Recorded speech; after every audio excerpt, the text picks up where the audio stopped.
Hello, welcome to our training today. I am going to give you a blueprint that is going to help you get in front of your customers and stand out from the competition. And so if I had $1 for every time I heard someone ask me, how do I find more clients? How do I get clients to find me? How do I, get people to know what I do versus what my customers do? I'd have a lot of dollars. So probably not enough to retire, but enough to buy a cute outfit. And so I want to really hone in on how to answer those questions for you as a business owner, because it's important. And so this blueprint is going to really give you a framework for understanding the steps of how you can really get in front of your customers on a consistent basis and stand out from the competition. So before I dive into that, I do want to tell you that really the whole point of all of this is to give you tools to get off what I call the revenue roller coaster. So when I'm talking about the revenue roller coaster, this is what I'm talking about right here. So just say hi in the comments, give a little thumbs up if you can relate to this, where you have 1 month where you have more work than you can handle. You've got customers coming in, you have deals that are happening, you're busy, your bank account looks good, and then all of a sudden the next month, there's this big drop off. And it's like, okay, now I got to work to find more customers. And then after I find those customers, we kind of feel good for a little bit. And then we have that same thing. This is what I call the revenue roller coaster. And this is what happens when you don't understand a blueprint of how to actually consistently get in front of your customers. And to get off this revenue roller coaster, you have to understand how your customers make buying decisions. So the reason I want to show you this here is because ultimately, this is going to really give you some insights into how you can better serve your customers. And if you can serve your customers better, then you are going to have a lot more consistency in your business. So when I say this, I want you to really understand that customers oftentimes aren't just making one decision. They're not saying, I'm going to go buy this, and then they're buying it. Oftentimes what happens is, I'm going to use something that I need to buy right now. I need a desk. So what happens is I start to notice every time I touch my desk, it bounces and it's annoying and it's not stable. And I can't quite get my chair lined up to have the right, ergonomics for my chair or my computer. So I'm aware of this problem, this unfilled desire. This is what happens for your customers. Before they buy anything, first they become aware that they have a problem. So before they even start searching for solutions, they're aware of this thing that they want that they don't have, or this thing that is bugging them and they can't quite figure it out. So if you're a consultant, right, your customers are like, man, how do I get my team engaged? Or man, we're having a lot of high turnover right now. What can I do about that? So the first thing that happens is that awareness of a problem. Once your customer has become aware that there's a problem, they start to look for solutions. How do I solve this problem? Once they have searched for the solution, so I start looking for desks, right? Or I'm on the IKEA website looking at something else. And I'm like, hey, let me see what they have for desks. So I start a search for the solution. And then I become aware of that solution. Through that search, I become aware of what options are out there to help me solve this problem. This is really important. And if you understand this, this is going to help you set up your blueprint as it relates to your business. I want you thinking through, how does this sound for each one of your customers for your business? So it's going to sound different for every business, right? If you are a mortgage broker, if you're a real estate agent, if you're an insurance agent, if you're a financial consultant, the problem that your customers become aware of is going to be different, and their search for solutions is going to be different. And so really be thinking about what is happening for my customers before they start this process of looking for a solution. What is happening there first? Understand that, and you will be miles ahead of how you communicate. I'm going to show you some data on this that is going to be really open up your mind in terms of where the real market opportunity is. It's not where you think it is. It's not people searching for a solution and not people who already know of a solution are making a decision. So then people become aware of a solution. So for me, I'm like, oh, there's all these stand-up, sit-down desks, right? So now I know for sure I want to stand like a desk that I can adjust. It's not a set height. Okay, so now I'm aware of this solution. Now I have a decision to make. Do I actually pull the trigger and solve this problem? So I know that there's solutions. I'm aware of the solutions. Now I have decisions to make. I will tell you the number one competitor you have in any single business is not your competitors. It's not people who offer what you offer. It's inertia. It's your customers choosing not to solve the problem. There are a lot of reasons why after they get to this point, they decide not to solve the problem. The biggest one is comfort zone, that it is way easier to keep doing what you're doing than it is to do something new, even if it will get you what you want. There's a lot of discomfort and uncertainty that comes with making a decision. This is really important because this is true more so now than ever before.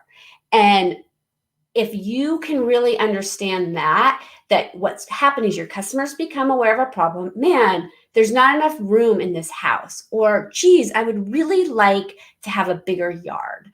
I'm using just some different examples here. And then I start to say, okay, what are some options of bigger yards? And then I become aware, okay, there's some houses. I become aware of someone who, like, different agents that can help me.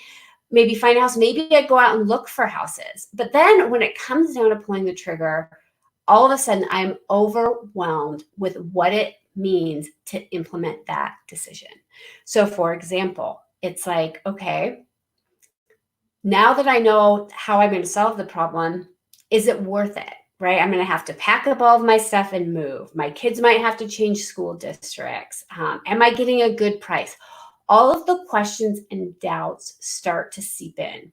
And this is where we get hung up a lot of times when we're trying to find customers. We're trying to communicate with them in this portion of the customer buying journey. But really, where the biggest opportunity to get in front of your customers is here, because then you can shape how they're searching for a solution, the solutions that they become aware of. And throughout all of this, you can start helping them make micro decisions that will make that one big decision seem easier. It will get the ball rolling and help them to solve this problem.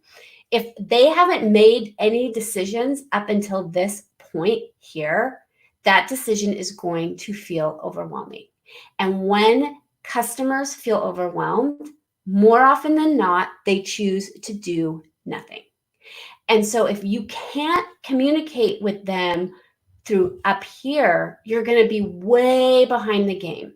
So what I want you to do, I want you to take this, what I'm showing you here today, and I want you to make it relevant for your business. I want you to think to yourself, okay, what is the awareness of a problem? What's that trigger event? Trigger events are something I'm always talking about. What's the trigger event? What's the thing that happens where all of a sudden they become aware they have a problem? If you can identify that, the one thing that happens, you are going to be way ahead of the game when it comes to having authentic and compelling conversations with potential customers. So in your line of business, what is the thing that happens when they become aware of a problem? Is it that, all of a sudden they maybe, if you're a mortgage broker and you're doing a lot of refinances, maybe that it's all of a sudden costs go up in one area of their life, or maybe they lose a job, or maybe they meet with a financial planner and they're really thinking towards, what does this look like to retire, right? What are some trigger events that help them all of a sudden feel like, oh, I have a problem here. My mortgage interest rate's too high, right? They don't just wake up one day and have that thought out of the blue. More often than not, something happens that triggers that awareness of the problem. And then from there, what happens when they go to search for a solution? Put yourself in your customer's mindset. If they are Googling, what are they Googling? How to refinance, how to lower my mortgage how to save more money for retirement, how to cut costs when, in an emergency situation, how to save money quickly. Like, what is it based on what your customer segmentation is? And we talked about that a little bit yesterday in the audit. So think about what your specific segment of the market is that you're targeting, and what are they Googling when they go to search for a solution? Because that's going to frame what they become aware of as potential solutions. For any problem that your customer has, there is more than one way for them to solve that problem. They can solve that problem through a variety of ways, and your solution is one of the ways that they can do that. So let yourself be aware that oftentimes your competitor isn't other people in your same industry. It's oftentimes other solutions outside of your industry or doing nothing at all. So I wanted to focus on this first, and I want to show you why this is so, so important. So when we look at this, I'm going to pop over here to the navigator so we can get on here. Okay, so when we look at what's happening in any given market. So this is some sales data that was compiled by sales strategist Chet Holmes. It's from a while ago. I don't know how, scientifically sound it is, but it is very compelling data, and it speaks to what I see. So anytime you're thinking about who you're selling to, your target market, only 3% of people in your market are actively looking for solutions and ready to make a buying decision. So 3% of any marketer saying, so if you're a mortgage broker, we'll just stick with this example, are saying, I need to get a mortgage. Who are my mortgage broker options? Or if you're a real estate agent, I need to sell my house. Who are the real estate agents? Or if you're a consultant, I need to hire a consultant to help me with ABC. That is only 3% of the market that is actively looking for a solution at any given time. There's another 7% that are open to buying your solution, but that aren't actively looking. But maybe like, I've had this thought on my mind for a while, but when it came back to that decision point, I didn't decide to take action, but I'm open to it. And then there's another 30% of any given market that isn't even thinking about what you're offering, but isn't resistant to it. It's just they haven't had that trigger event yet, that they have a problem, but it hasn't become top of mind yet. It hasn't triggered to that point where they're starting to look for solutions. This is really powerful because what happens is more often than not, we are all competing for this 3%, this tiny little slice of the market, which puts us at a huge disadvantage. If instead you can focus on this 37% of the market plus the 3%, you are way ahead of the game. This is how you literally get in front of your customers. You are talking to them about what they're experiencing, about the trigger events that are going to help them become aware of a problem before they're aware that they have a problem and are actively looking for solutions. When you can get in front of your customers this way, when I say in front of them, in front of what they're thinking, in front of what their challenges are, you are one step ahead. I always say sales fundamentally is about leadership. First and foremost, it is about leadership. It is taking the leadership role to help people solve their problems. This, when you are thinking about this 37% of the market, you are leading your customers to solving their problems, and you're making it so much easier for them. So I want to show you what this looks like. Okay. So what this looks like is it allows you to align your blueprint, your sales blueprint, we're going to talk about this, with your customer's buying decision. So for example, if you reach out to a customer, and you, before they're in that active searching mode, and you make a connection, you can say, what I have found is a lot of people experience ABC and they don't realize XYZ.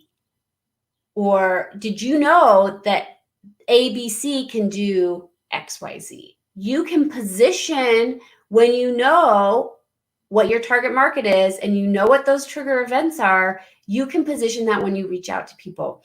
The goal of reaching out to people with networking, with cold calls, with any type of proactive cold sales outreach isn't to get everybody to say yes to meeting with you. It's to get the people who have the problem that you solve but aren't thinking about it yet to meet with you.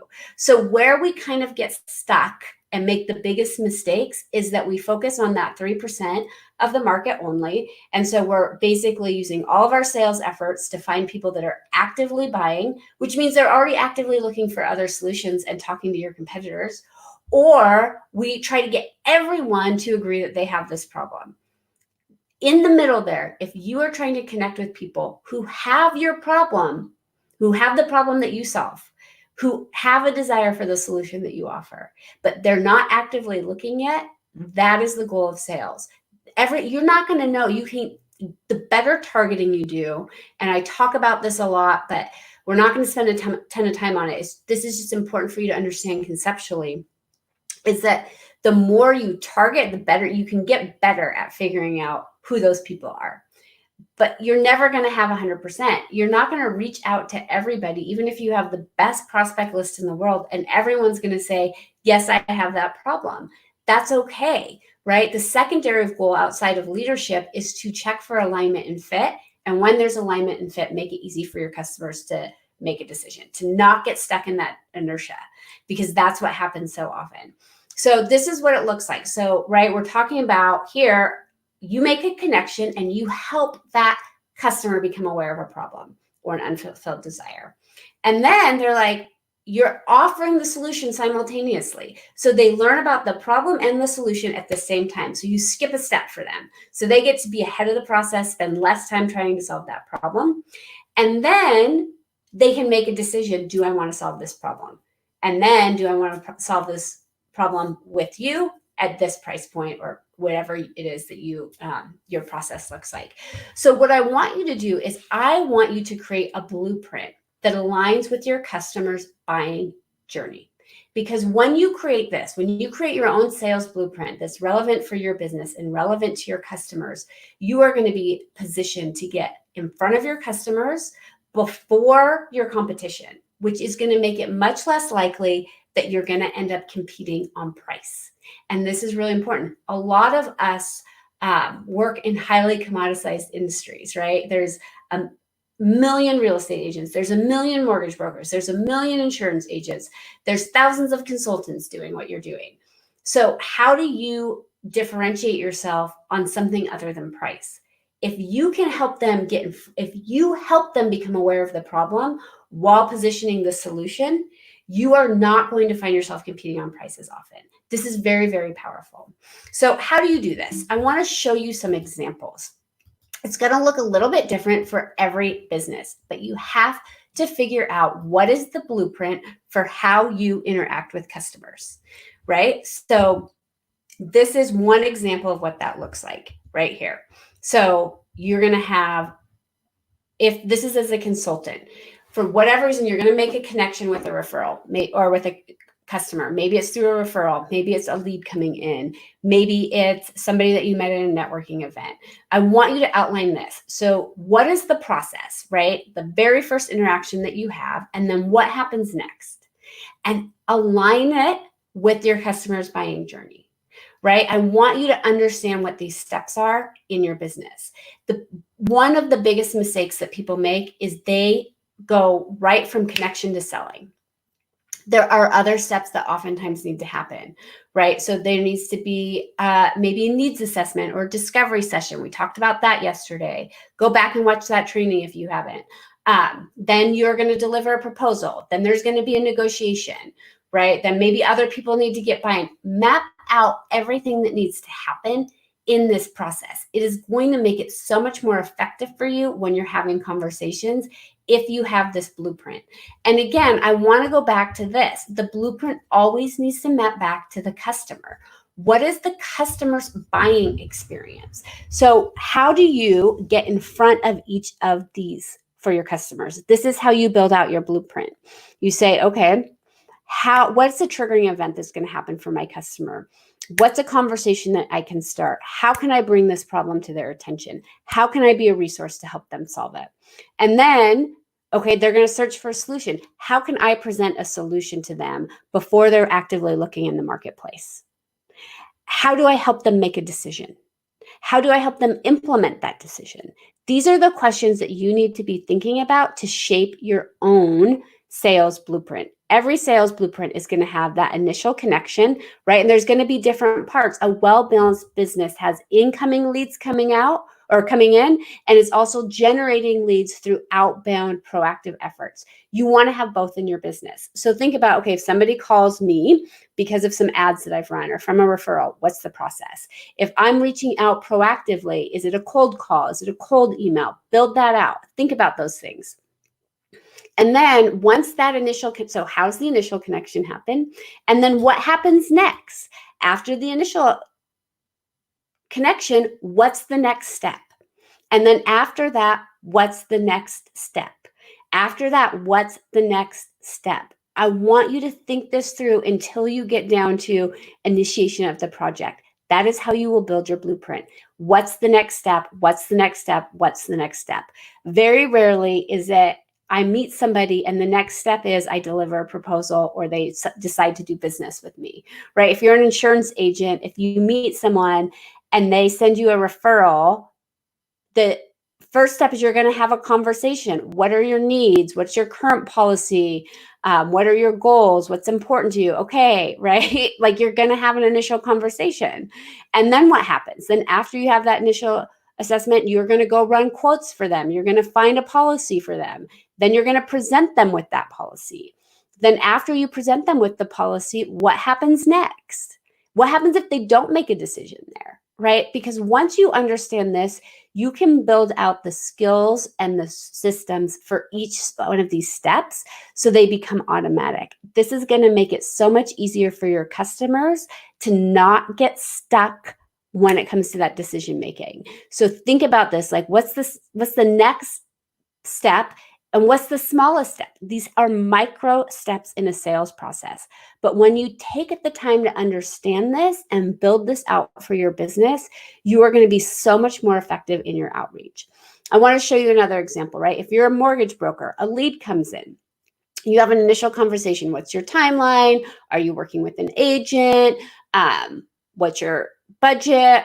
What's your credit score? Okay. It looks like these are our goals. Then maybe we put them in for an application.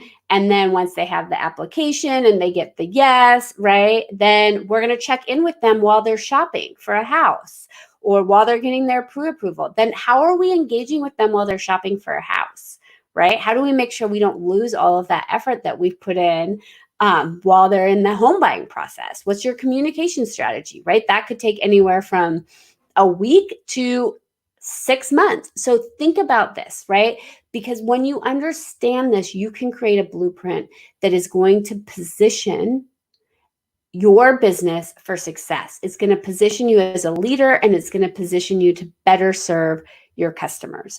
So your goal today, I want you to go back, look at these examples, but really start with the customer buying journey in mind. This is how you will build your blueprint. What happens before your customer decides to buy?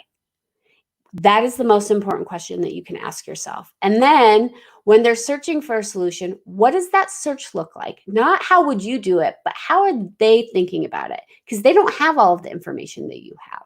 So think about it from your customer's shoes and how do you then build out your sales blueprint so that it matches what your customer is experiencing and helps lead them to this decision point with confidence. So I want you to take this. I want you to build out a blueprint for your business. What is every single step that happens from the initial conversation to the implementation of the decision for your customers?